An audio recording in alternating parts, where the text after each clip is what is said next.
这个病呢，其实在儿科可以说是一个急症，也是容易导致孩子死亡的一个病，很常见，就是咳嗽。在网络上看到这个影片，我觉得必须分享给有小孩的家庭知道。这个病在儿科算是一个急症，也是容易导致孩子死亡的一个疾病。这个症状很常见，就是咳嗽，但跟平时咳嗽的声音不同，这个就是喉炎。大家可以听一下这两个咳嗽的声音。如果孩子在咳嗽的时候出现以上这两种声音，要小心，有可能是喉炎了。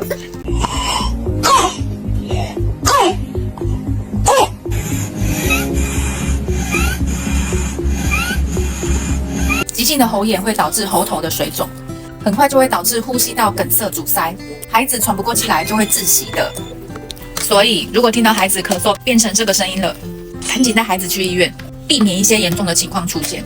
希望大家可以转发这个影片给有小孩的家长看，提醒更多家长，希望孩子们都健康快乐。